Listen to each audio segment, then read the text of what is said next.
Think your lashes have hit their limit? Discover limitless length and full volume with Maybelline Sky High Mascara. The Flex Tower brush bends to volumize and extend every single lash from root to tip. And the lightweight bamboo-infused formula makes lashes feel weightless. Now in 8 bold shades so you can take your lashes to new heights every day. Visit Maybelline.com to shop Sky High Mascara now. When the holidays start to feel a bit repetitive, reach for a Sprite Winter Spiced Cranberry and put your twist on tradition. A bold cranberry and winter spice flavor fusion, Sprite Winter Spiced Cranberry is a refreshing way to shake things up this sipping season. And only for a limited time. Sprite, obey your thirst. This episode is brought to you by Indeed. You're ready to move your business forward, but first, you need to find the right team. Start your search with Indeed Sponsored Jobs. It can help you reach qualified candidates fast, ensuring your listing is the first one they see. According to Indeed data, sponsored jobs are 90% more likely to report a hire than non-sponsored jobs. See the results for yourself. Get a $75 sponsored job credit at Indeed.com/podcast. Terms and conditions apply. Every Who down in Who Newville liked the holidays a ton, but where to get great prices on gifts, they had no idea. None. They searched and they searched for great gifts under $25. Gifts for spouses and friends and even their toddlers. When suddenly one Who shouted, Walmart has what you want, knowing they have Lego, Tree Hut, and low prices to flaunt. So they enjoy the holiday season as Who's often do. Cheering and shouting, Walmart has incredible gifts. Who knew? Find gifts they'll love under $25 at Walmart. Jason, Disney asked me to do this podcast thing. I need some advice. You've got to have banger guests. Walker and Leah. Daniel Deemer. Tim Simons. Adam Copeland. You're the one asking the questions. How? Why? And they better answer. I don't know anything. Epic. This season is just makeup. Quest. I'm Arian Samhadri. Welcome to the Percy Jackson and the Olympians official podcast. Available wherever you get your podcasts. And watch season 2 of Percy Jackson streaming now on Disney Plus and Hulu. Learn more at disneyplus.com/whatson.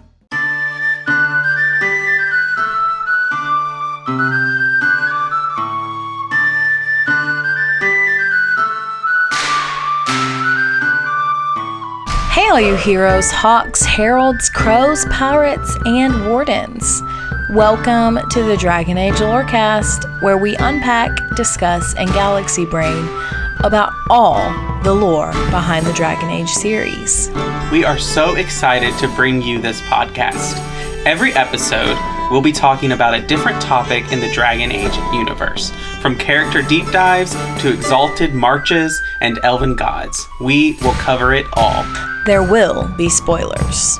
And always remember, swooping is bad.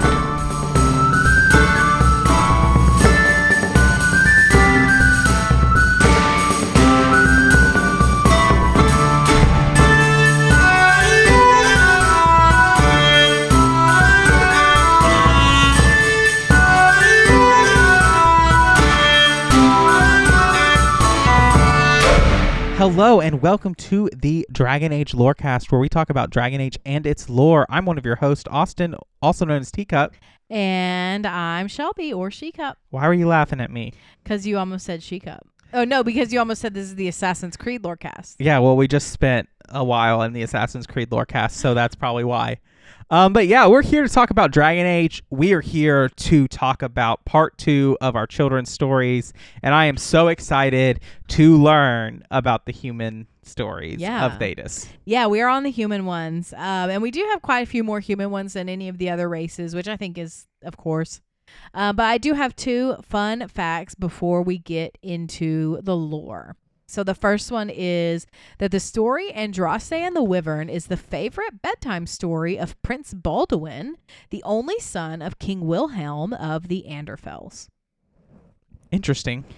Additionally, along with this Andraste and the Wyvern story, is that there are actually Wyvern statues scattered across Ferelden that were inspired by this legend of Andraste taming the beast. It's also considered a superstition by the Chantry. Interesting. All right. Are we ready? We're going to start in the free marches. Let's do it. So this one's called Bad Children All Get Eaten. True. And it is a nursery rhyme that originated in rural parts of the Free Marches. And it's pretty common from Wycombe to Starkhaven, which spans almost the entire country. But it does have some common variations. So this is the text that we have that is kind of like the most common version. And so it says this: "Now gather, all young ones, and hear what I say. For good girls and good boys know when to keep mum. For silent politeness is simply the way, and always be thinking of this rule of thumb. Eaten, eaten, eaten. Bad children all get eaten. Boiled or toasted, broiled or roasted, eaten, eaten, eaten. And always give credence to elders and lords, respect all their titles and ranks of the guard, and bow to your betters if you are their wards. It's never worth risking a loss of reward. Eaten, eaten, eaten. Bad children all get eaten. Boiled or toasted, broiled or roasted, eaten, eaten, eaten. And when you complete all your work in the store, or stables, or cobblers, or fletchers, or field, it's not just polite to wash off what you wore. If giants can smell you, then your fate is sealed. Eaten, eaten, eaten. Bad children all get eaten.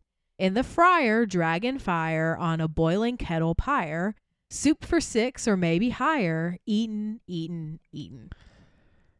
I have one thing to say before we dump into like the lore of this. Yeah. But that toasted, broiled, and roasted are all basically the same method of cooking. Yes. Okay. It is. I know. Let's move along. I mean, it rhymed, but I just thought that was funny. Yeah, this is dark as fuck. It kind of reminds me of like children should be seen and not heard. Like, don't do anything to ever gain attention ever. Do your job, clean yourself, and move along. Yeah, classic kind of fairy tale stuff here with that, with the dark and the like, behave or you'll die. Yeah.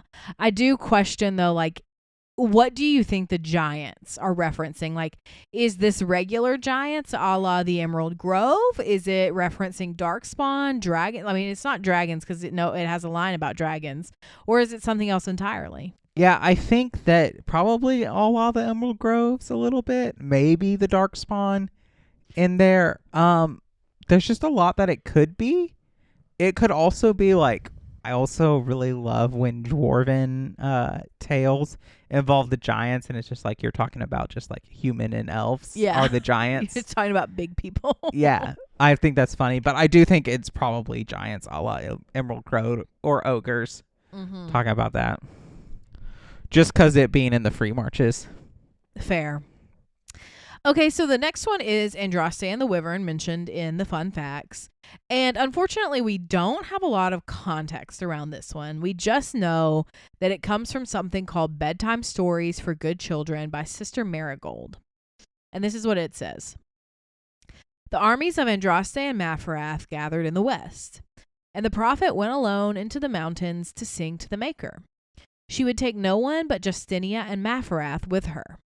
They climbed until they came to a hanging valley with a small lake, very still and clear and perfectly reflecting the sky. And there beloved Andraste said they would rest. She sat down on the lake shore and said to her dear companions, "Wait with me, my friends, and whatever happens, have no fear." And then she began to sing. As she sang, the mountains bent to listen. Stars came down from the heavens to be near her. Birds and beasts of every variety came forth and knelt at Andraste's feet. Justinia and Maferath witnessed this and were afraid. Then from the sheer cliffs a great wyvern appeared, baring its fangs and drowning out the prophet's song with its roars. The beast descended the cliffs like a thunderbolt from the sky. Maferath drew his sword and struck at the wyvern, slicing off part of its hood. But the prophet put her hand on Maferath's sword arm and stopped him. The wyvern came to Andraste's feet and knelt, and when it rose, it left blood on the ground, dripping from the wound that Maferath had given it. And Maferath was ashamed that he had given into fear despite Andraste's words. He drew his hand along the blade of his sword, spilling his own blood and adding it to the wyvern's. At this, the beast nodded once in acknowledgement and then vanished as swiftly as it had appeared. Yeah, I see your thoughts on this, and I want to talk about that, but it is just really, really interesting. And what I want to know is, like, you said in your fun fact that the Chantry considers this superstition, but I wonder so much, like, even though they're different, but, like, historically wyverns have been related to dragons. They are and related. Like the cult of Andraste, like her being a dragon, and this story, like, is this like part of the origin of that kind of idea of like I this think that's wyvern fair. coming, and like the idea of the mixing of the blood and all of those things. Yeah. There's just a lot of like what I assume might be coincidences that make me go like, huh, that's interesting. Things that make you go squint. Yeah, I'm like, this is not as far-fetched as they're making it out to be. Right, and I think that, like, I don't think they read this story and said, oh, Andraste's a dragon. I think the story points to that this ideology probably circulated a lot earlier than, like, the cult of Andraste became a part of. No, I think that's a completely fair point. But something else I want to point out is that this story, this fable, bears striking resemblance to a story from the Bible. And that story is in the Garden of Gethsemane. As Jesus is about to be arrested, he takes Peter, James, and John with him, and he tells them, hey, stay awake. Don't be afraid of anything. Watch out for whatever happens. And he goes off to pray. And they fall asleep like twice, which is like classic. But then the Romans come to arrest him. And what does Peter do? Well, if you know anything about the Bible, if you know anything about the disciples, you know that Peter is the hot-headed one. So Peter is like Mapharath, and he jumps up and he takes his sword out and he slices the ear off one of the people. His name is Malchus, who's escorting the guards to the garden, just like Mapharath slices the piece off of the wyvern's head. And Jesus heals Malchus and is like reprimanding of Peter in the same way that Andraste is reprimanding of Maphrath. And so I just feel like there is a lot of similarity there, and I think it's intentional on the writers because Andraste is supposed to be the Christ figure of Thedas. Very much so. And like it also is fitting because like I know that like Judas is the one who betrays Jesus to the Romans and to the Jewish people and all of those things. But like there's this whole thing of like Peter before this tells Jesus, I'll never do this. And then Jesus is like, you're going to deny me 3 times. And like Matharath is the reason that Andraste gets turned over to Teventer and all of that. And like having that comparison, it's too coincidental it's too similar for it to be a coincidence and to not have intention behind it. I absolutely agree. And I think that that's completely fair, that Maphrath's comparison is much more apt to Peter than Judas because like, and as some of this is like legend and tradition, but like Peter is gung-ho for Jesus. Maphrath seems to be pretty gung-ho for Andraste. Like, he's her general. He supports her in this whole entire war against Teventer. Like, he's there by her side fighting the battles. And then all of a sudden he switches when things get hard. And that's exactly what Peter does. Peter's like, no, Jesus, like, I love you. I'll never abandon you. I'll kill for you. And then the first time he's threatened with arrest, he folds like a pancake. And also, just in general, even though like BioWare has claimed like, no, we didn't make a 1-for-1 comparison with Christianity, which is just the evidence is right there. Okay, but it's not a 1-to-1. It's not a 1-to-1. To be fair, it's like they're a 2-to-1. Right. I will just point you to, we've guessed on the Mass Effect Lorecast where we talked about Shepard being a Christ figure and Space Jesus and all of that.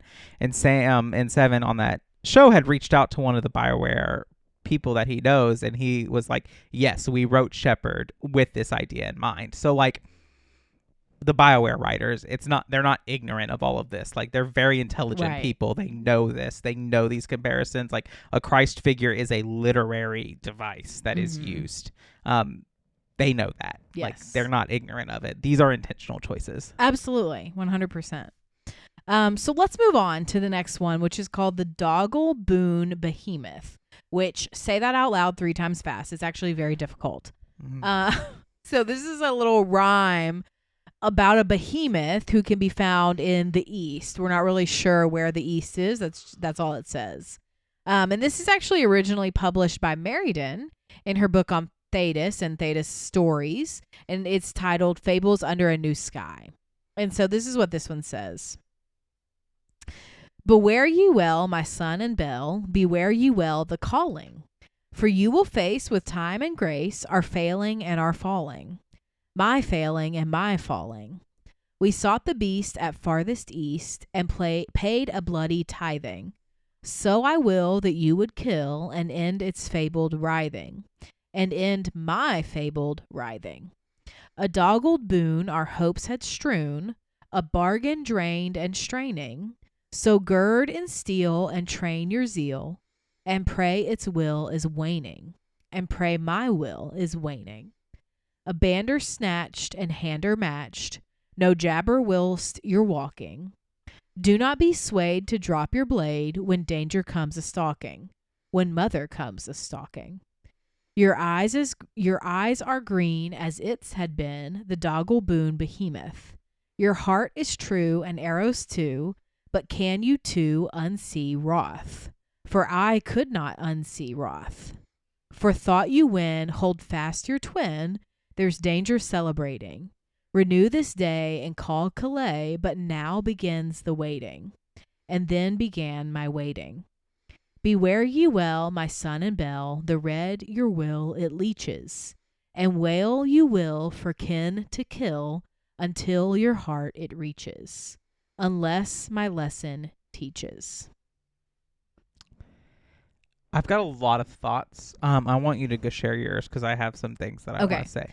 So to me, I know this is like technically a children's story, but it just very much feels more to me like the lament of a parent of I did wrong by my kid, and this is my way of like trying to warn my youngest or whatever. There's like a lot of themes around this failing to defeat an all-consuming evil, passing down like both a warning and a curse to the next generation. I think the beast could be literal and metaphorical.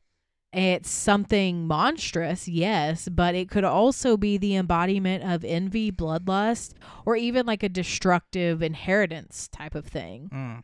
And I also think a lot of it reminds me of the horror of Hormak, and some of the lines, like the first regarding the calling, very much evoke warden imagery. Yes, I want to talk about this warden imagery because I think the monster is the blight.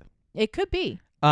Especially like references to the mother. I don't think it's the mother from Awakening. I think like the mother might be references to a brood mother or something like this. But like the comparison of like, will you defeat its like wrath or whatever, or wrath or whatever, and my wrath? And like for things like comparison, like, will you do this and what is happening to me? I think it very much reads as a parent who is suffering from the blight, and like in a lot of ways with that. And so why are you smiling? I'm just like, if we take this to its limit, right? This metaphor that, okay, the Doggleboom behemoth is the blight, and it's being told like from the perspective of a parent. Does that make Solus the author? Maybe. It's I just think it's interesting. But like this line, the last closing line of like, beware ye well, my son and belle, the red your will it leeches, and wail you will for kin to kill until your heart it reaches, unless my lesson teaches. I mean, that is like exactly how like the blight affects everyone. Yeah, that's true. And just like the combination of like with your blood and all of that and things like that. But like it could also like, if we don't take it as literal in that, like it could just be for general like wanting of violence and power and other things like that. Like when you even just like for a mage, like giving in to blood magic, like the blood, your will, it leeches, like using blood in place of lyrium and other things like that. Like these are all things. Well, listen, I know you said this just in passing, but like this podcast is not a podcast if we're not taking things that are seemingly minor far too seriously. That's probably true. So the next one I have, which I think is the last one before our mid-break, is called The Tale of Corsa. And this story actually originally comes from a codex entry from Dragon Age 2 called Longbow of the Jackal. So this is what this one says. There once was a bard from Montsimard whose tongue was made of purest silver. His name was Corsa the Jackal, and he was famous for enchanting emperors and empresses by knowing exactly what to say to please them. This often got Corsa into trouble. One day, Corsa was traveling to Val Royeaux, where he was to press his silver-tongued words into Empress Necessituse's ear. As he walked and rehearsed, a mighty storm blew in. Rain washed away from the path, and Corsa became hopelessly lost. Chill set into his bones, so he took shelter in a cave. But the cave was home to a big brown bear. Corsa drew his longbow, but the bear seized it. I was just about to go out for dinner, said the bear. Nice of you to drop by. He looked at Corsa and began to drool. You shouldn't do that, said Corsa. I'm old and stringy and not at all good to eat. Let me share your cave, and in the morning I'll gather honey and berries. You shall have a feast fit for kings. Agreed, said the bear. But go no further into the cave. You won't like what you'll find there. Corsa warmed himself by nestling into the bear's thick fur. The bear fell asleep, but Corsa was kept awake by what lay further in the darkness. Finally, he could no longer endure the mystery. At the back of the cave, Corsa found a huge room. And in the middle of that room, an enormous dragon. Said the dragon. Food. Wait, cried Corsa. I'm old and stringy and not at all good to eat.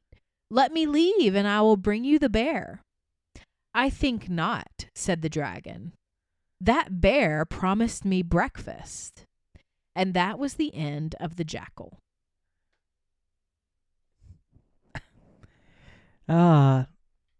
Classic story of like a good like kind of trickster thing of like you think Corsa's like playing the trick or whatever, but he's really the one who gets tricked. The trickster gets tricked. I think this sounds a lot like a tale about Fen'Harel that morphed over the years. I think that's probably a fair understanding of it. Yeah, I think that's probably a fair understanding of it. Just the thing of like, no, don't bring me the bear because that bear's going to bring me breakfast. Yeah.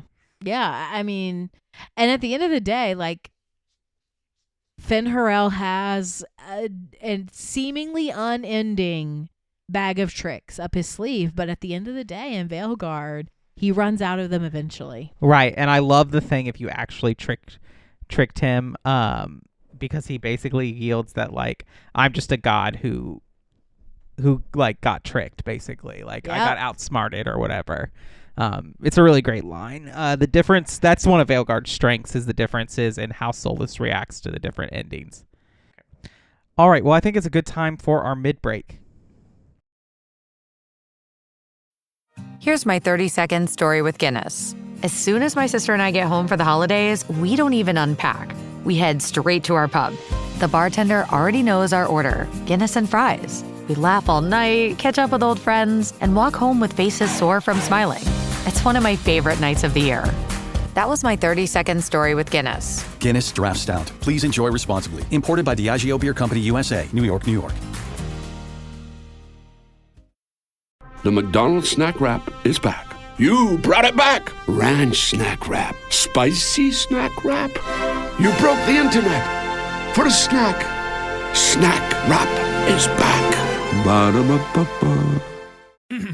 Oh, Hilton stay, your beds are soft and cozy. No lumpy couch, no stiff futon, no shower line at crack of dawn. Oh, Hilton stay. When you want holiday comfort you can count on, it matters where you stay. Enjoy comfortable rooms and friendly service when you stay with Hilton instead. Save up to 25% this season when you book with Hilton. Hilton for the stay. Terms apply. That is uncharacteristically wise of you. Yes, well, don't let it get around. I have a reputation. We hear odd stories of Templars in the Imperium, Dorian. All true. I haven't even told you what I've heard. Doesn't matter. All true. Particularly the part with the grapes and feathers. Oh, I was leading towards that one, actually. Please, go on. First Talon. What? Seeing if you've got the hang of your new title yet. Right. Me. First Talon. If you join the Wardens, you could become the first Warden who's also First Talon. The first Talon Warden. Or First Talon First Warden. Is that the first Talon who is a Warden, or the first Talon First Warden?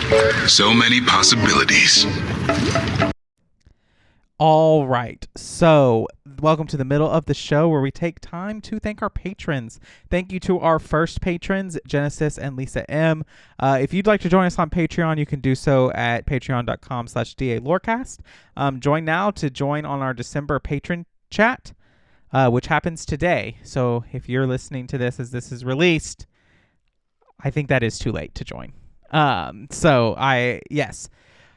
But that is happening tonight. So next week we'll have that awesome patron chat. Reviews. Another great way to support us is to leave us ratings and reviews on Apple or Spotify. If you do so with some kind words, we will read them out on a future episode of the show. We don't have any read today, so if you still have a comment or something to share, get on Spotify or Apple and share that. And then lastly, come hang out with us on Discord. You can find the link in the episode description. We love our Discord. We love hanging out there. It's a great time. And that's all I have for the middle of the show. All right, well, let's get back into it. Let's do it. Dripping in gold? That's cool. Dripping in Velveeta's supremely creamy golden cheesiness? That's respect. Elevate your drip with Velveeta's range of outrageously delicious dips and dishes. Shells, cheese, melty blocks, and heat and eat queso that go all in on indulgence. Flex on your fam with a creamy, cheesy masterpiece and go all in on what you love with Velveeta. Respect the drip and satisfy your cravings. Bring home the drip with Velveeta. This episode is brought to you by McAfee.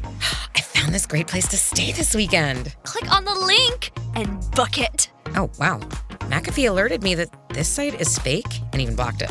Cyber criminals create fake sites to steal your passwords and financial data. McAfee identifies and blocks these sites to keep you safer online, so you can book your trip without worry. Learn more at McAfee.com/online protection. This is Jason Momoa, and I'll be your finance professor today. Welcome to Banking Smarter 101 with Chime. Bam! First lesson, sign up for Chime and set up direct deposit. You'll be joining millions of members banking fee-free. Second lesson, get cash back on eligible purchases while building credit and a higher APY on your savings. That's how you bank smarter this season. Fa-la-la-la-la, class dismissed. Join Chime today. Chime is a financial technology company, not a bank. Banking services and a secure Chime Visa credit card provided by the Bancorp Bank N.A. or Stride Bank N.A. Members FDIC. Optional services and products may have fees or charges. Details at chime.com/fees-info. With a qualifying direct deposit, earn 1.5% cash back on eligible secure Chime Visa credit card purchases. On-time payment history may have a positive impact on your credit score. Results may vary. APY means annual percentage yield. Learn about credit building and more at chime.com.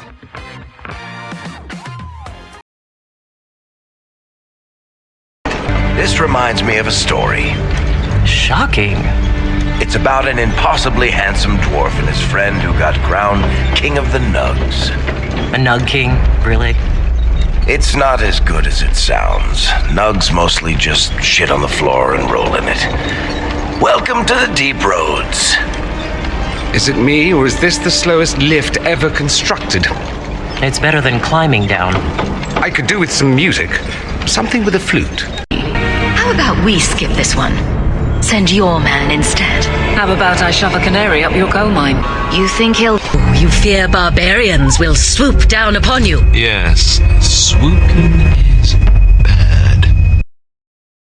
Okay, so we're back with some more stories. We've got a couple more, and then we'll talk about some toys. But this one is called The Witchwood. And it is a story that's been told to Ferelden children for generations, but nobody actually knows where it came from. Ooh. Interestingly enough, there is a location in the hinterlands with the same exact name. T. So this is how the story goes. Once there was a child, a bright-eyed child just like you. The child had a task, a chore. Bring back firewood so that your family stays warm. But the child, a boy, was also given a warning that all children should be given. Do not go past the edge of the wood. You are too young and too foolish to face the dangers within. What do you suppose the child did then? Well, he went to the edge of the wood and gathered some firewood. Soon he had enough to keep his family warm. Let us say that the story ends here. The child returns home, his family greets him, and they have cake with apples. At night the wind howls, but the house is warm. The child's mother tells stories, his father sings songs, and all is well. Though the child had enough firewood to keep his family warm, he did not leave for home.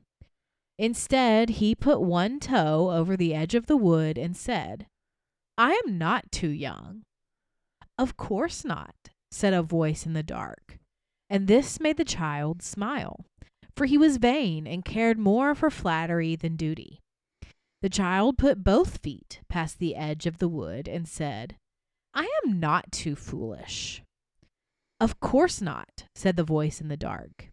You are a very special child, the best of all. So the child walked deeper into the forest, leaving the firewood behind, deeper into the dark. And so I say to you now, do not go past the edge of the wood. You are too young and too foolish to face the dangers within. You once had an older brother who would have agreed. Very classic children's tale, classic cautionary tale of do your duty, don't wander far from home, listen to your parents, listen to all of that. But like also another thing of like, I think something that is really unique to Thedas, given like the cosmology of demonology of like, don't listen to dark voices. Yeah. Like, don't listen to things that try to win you over with flattery. Don't always believe people who are telling you what you want to hear just because you want to hear it. Yeah, no, exactly true. And like I think that's an important thing when you talk about like children's literature throughout the ages of like it might seem dark, it might seem intense, but like it is teaching an important lesson to the child that in these days of age ensure the child's survival. Exactly. And that's what it comes down to is like this is a tale told to children so that they don't die. We in our society don't experience the death of children as often as A, we used to, and as often as B, they would in Thedas. And so it seems cruel almost to us, but also like we don't let our children go walk away to a forest and pick firewood alone. That's not something we do. Correct. So like this is completely foreign to us generally. And so, yeah, if you're going to give your kids that responsibility, they have to understand the rules. And the rules is you don't go past the edge of the forest. Otherwise, you're going to get caught by a demon or worse, darkspawn. Exactly. And like you will find like in true storytelling and children's stories, like we do have a lot of children's stories that talk about death. Yes. And like an understanding of death, because that's something people need to understand. And you might think, oh, it's too much for a 3 or 4-year-old to handle talking about death. But, you know, pets die, grandparents die, family members die, people die. And it's something that if you don't have an emotional understanding of early on, it can be really detrimental to you. Yeah, no, absolutely. But like, I mean, I just think about so many of the children's fables we have. Like, I know we talked about Ring Around the Rosie last week, but also like The Boy Who Cried Wolf, you know, don't cry wolf because one day a real one will come and kill you. Right. And no one will be around to help you. Yeah. Okay. Any last thoughts about this one? No. Okay. So the last story I have is called The Ptarmigan. And this is actually an Avar tale.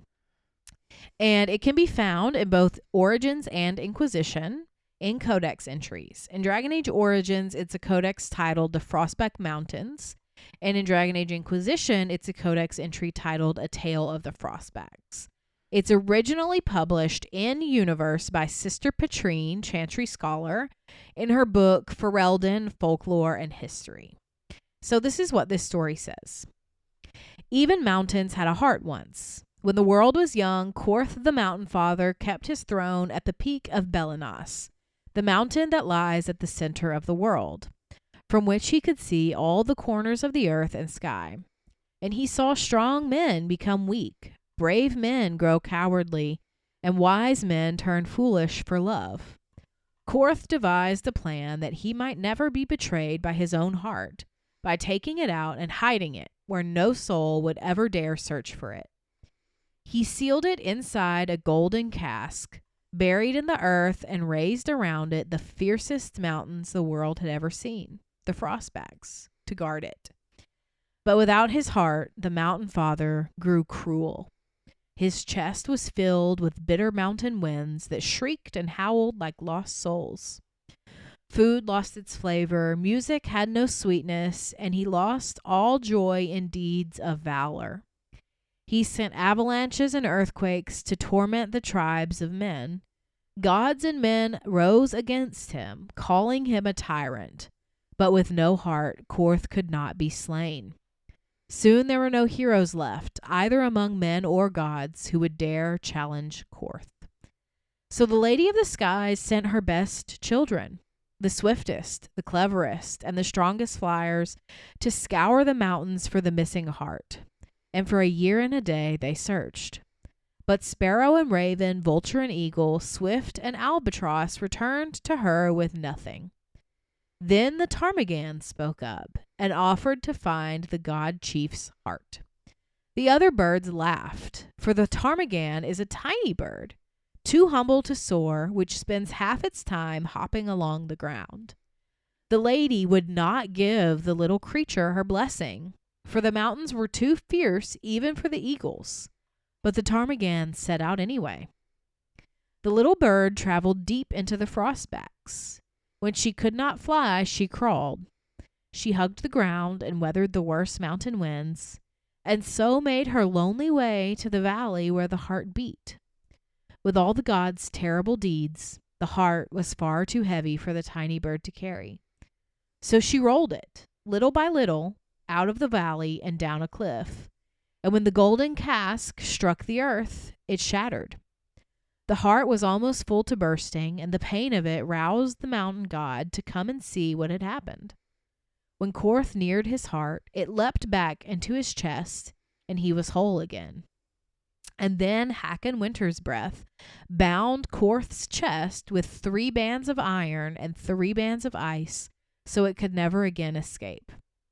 And all the remaining gods named the ptarmigan honored above even the loftiest eagles. I got a lot of thoughts about this one. Just one, the mountains once had a heart. Just very reminiscent of the Titans and everything like that.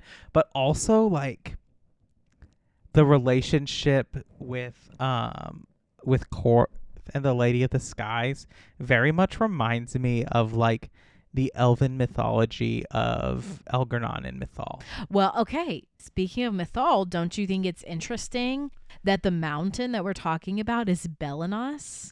Asha Belenar? Yeah. I mean, I think there's a lot of carryover here, and I think that the Avar specifically, like, I'm so intrigued by their culture. I'm so intrigued by everything and just the way their mythology has developed and all of that. And so it's so fascinating to me, and just the little pieces in here, and like just understanding like the original elven gods, like moving from spirits to corporeal forms, of like the feeling of like, what does that mean to cut out their heart? Yeah. And all of that. And like, what does this mean of like the ptarmigan or whatever? I think I said it right. Like that rolling back the heart is Solus sealing them back in the Fade where they belong. Like that. It's a stretch, but it's not that far. No, and like this understanding of this right here, it just is really, really fascinating. It's a very rich story too, Yes. and it's very much a story of like cosmology of like why the world is the way it is. Of like, here's why we honor this bird. Here's a story about our gods. Blah blah blah blah. All that stuff. But I think the most interesting thing is like, the Lady of the Skies is always kind of like heralded as like the best god among all the gods of the Avar. But in this story, she's not the villain, but she's like, she makes a mistake because she doesn't believe in this creature of her own. And she's like, no, I'm not going to give it her blessing. And so I think that's really interesting of like, yeah, the best god among us made a mistake. But I also am just like, I want to know more about these Avar gods. Right. And it's just really interesting, again, like with this Mythal comparison, that Mythal, as from Solus, was claimed to be the best of them. Right. And like, first of all, low bar. But second of all, like, Mythal makes a lot of mistakes. She does. I don't think we have enough information about the Avar gods to truly make a determination or not. But those are all of the stories that I have. Do you have any overarching thoughts? Yeah, so I do. I just think that a lot of these stories are just, I love the attention of details of like, they could read like actual children folk tales from our world. I love that attention to detail so much. Just across general and across both episodes that we've done. And just general, like, I love the attention of like, don't trust magic, don't trust strange things, like all of these things that come from how we've developed children's literature across our own human history into Thedas. It's just really, really good attention to detail and world building. Yeah, I completely agree. I've really enjoyed all these stories so far. And I think all of them are like super realistic in that, yeah, they would tell these stories in Thedas because these are things they have to warn about or protect from or so on. So I've really enjoyed it. But before we get into our side character, I did also, just since we're on the topic of children, want to bring up some toys that children play with often. And so dolls. Dolls are something many children here today in our world play with. This is also true in Thedas. They have porcelain dolls, Antivan pirate dolls, rag dolls, and they also have teddy bears. So again, most of those are like very common to us and them. They also have a lot of carvings.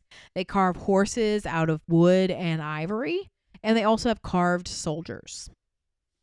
And then also there are some other things that they kind of like hold as prized children's possessions. So like they have Grey Warden hand puppets, Mabari plushies, pet rocks.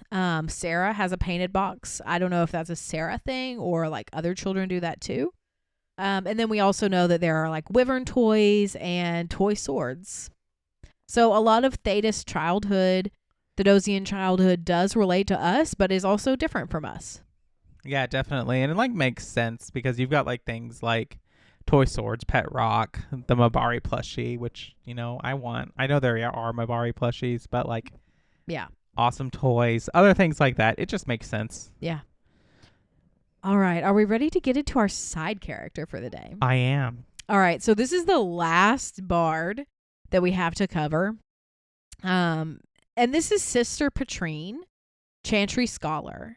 She is a very renowned yet controversial author in Thedas. Originally, she's from Ferelden and became a Chantry sister. She is also one of, if not the most prolific codex writer. She has published so many different books in universe in Thedas over a myriad of topics like history, theology, and mythology, the Fifth Blight, Tevinter, and so much more. So some of her publications include Ferelden, Folklore and History, A Study of the Fifth Blight, Volume 1, A Study of the Fifth Blight, Volume 2, The Dissonant Verses, Dalish Myth and Collected Truths Against, Of Fires, Circles, and Templars, A History of Magic and the Chantry, Tales of the Mountain People, Thedas, Myths and Legends, Black City, Black Divine, A Study of the Tevinter Imperium, The Exalted Marches, An Examination of Chantry Warfare, The Chantry, an Introspective, The Ancient North, Alamari Myths and Legends, The Changing Face of Thedas, An Examination of Orlesian Government, Empire and Imperium. However, while she has been extremely renowned by the Chantry, she's also extremely controversial. And that's because she employs a very open approach to taboo subjects, such as, for example, Andraste and the nature of her relationship with Shartan. This particularly, she writes about in her book, Black City, Black Divine, as well as The Dissonant Verses. These 2 books alone earned her a lot of critique from the Chantry because they claim her objectivity toward the subject is really just contempt for the Chantry. And so that's led to a lot of her more controversial and recent works have been censored and even banned. The In-Universe book, Andraste's Bookshelf, Essential Tomes for the Painfully Devout by Sister Lillian Hatch, sampled part of Sister Patrine's book, The Dissonant Verses, but she heavily redacted it.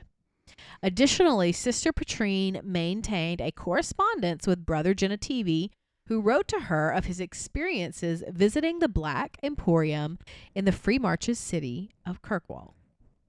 So that's what we know about Sister Patrine. She's an academic. She's friends with Brother Genetivi. She's highly controversial. And yet they can't just kick her out of the Chantry because she's that good. Yeah. And it's just a point of like, it's frustrating in a point of like, she knows so much about the topics that she's taking that it's hard to argue with her and it's hard to discount all of her work. But like, there's this one thing that the Chantry doesn't like and does all of these things with. And I think like I really appreciate her introduction to Thedas because it serves as a point of like the Chantry is not a monolith. And that is really, really important. Like, just like not all mages are blood mages and Maleficarum and all of these things, and not all mages turn into abominations. Not all Chantry people are like obsessed with dogma and obsessed with maintaining power. Some of them, there are many, many Andrastians and members of the Chantry who are actually devout. Yeah, actually devout and like also not crazy. Like I would argue a majority of the Chantry believers that we meet in Thedas are like normal people. Like, yeah, okay, Liliana's not quite normal, but like Cassandra is normal. Like these people that Varric is Andrastian. Yeah, like he's not going to go to church on whatever day they have Chantry services, but like he believes in a higher power and he believes that higher power is the maker. Like, okay. Yes. And like, it's just a point of like, just because you're a part of the Chantry doesn't mean you're automatically a part of like this oppressive system that hates magic and other things. Other people just, for a similar point of like why people find in various religions is because it gives them comfort. It gives them purpose. It gives them meaning. They find purpose and transformation in something beyond themselves.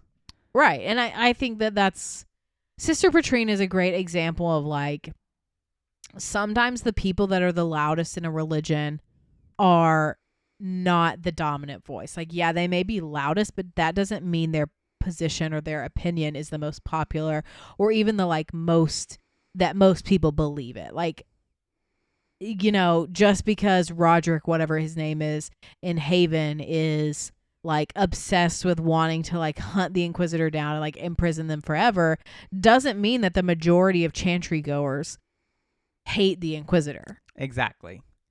And it just is an important thing. And I like that she does that. I like her books. I like that she basically gets banned because she's suggesting that Shartan and Andraste were hooking up. You know what? Yeah, good for her. That's all I'm gonna say. Like, good for her. Yeah, I mean, we know how Maferath treats her, that he eventually betrays her. So like, good for her for getting a man who truly loves her. Yes, very much so. And you know, we love the elf romance and stuff. Yes, absolutely. All right. Well, I think this is the end of our episode unless you have any other thoughts about the Chantry, Sister Patrine, or just children's stories in general. No, I think we're ready to wrap it up. So thank you so much for bringing this research. This is a great episode. I'm excited. We're going to close out with our patron chat next week, and then we're going to take a break for the rest of the year, and we'll be back in January. It's been a great year, an eventful year. We love Dragon Age. It's been a year since Veilguard. We've had a year and a little more than Dragon Age the Veilguard. We love doing this podcast, and we do it for you all who are the listeners. So thank you so much for listening to the Dragon Age Lorecast. We'll see you next time.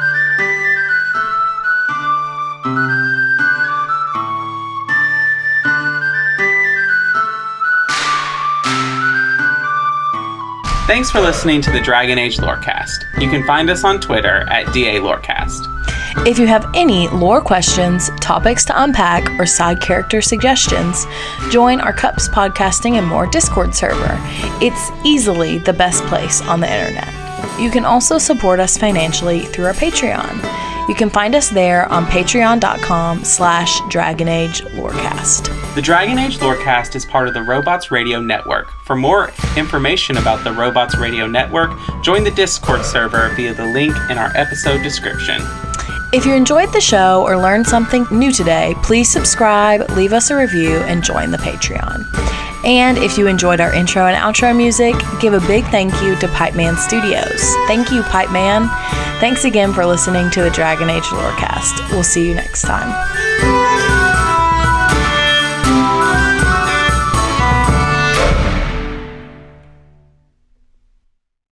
Hey, Ryan Reynolds here, wishing you a very happy half-off holiday, because right now Mint Mobile is offering you the gift of 50% off unlimited. To be clear, that's half price, not half the service. And Mint is still premium unlimited wireless for a great price. So that means a half day, yeah? Give it a try at mintmobile.com/switch. Upfront payment of $45 for 3-month plan, equivalent to $15 per month required. New customer offer for first 3 months only. Speed slow after 35 gigabytes if network's busy. Taxes and fees extra. See mintmobile.com. When a wasteland detective and a vault girl cross paths, no criminal is safe. You're both under arrest. Don't move a muscle if you know what's good for you. Based in Bethesda's Fallout series, follow Walter and Bunny as they traverse the Texas Commonwealth and New Vegas, busting big crime rings. We'll need all we can to expand into Vegas territory. And surviving anything the wasteland can throw at them. It's him! It's the Mothman!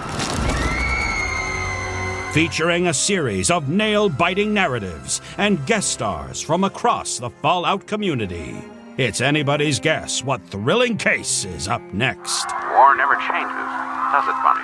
No, it certainly does not. True Vault Escapades, a Fallout audio drama. Available anywhere you get podcasts.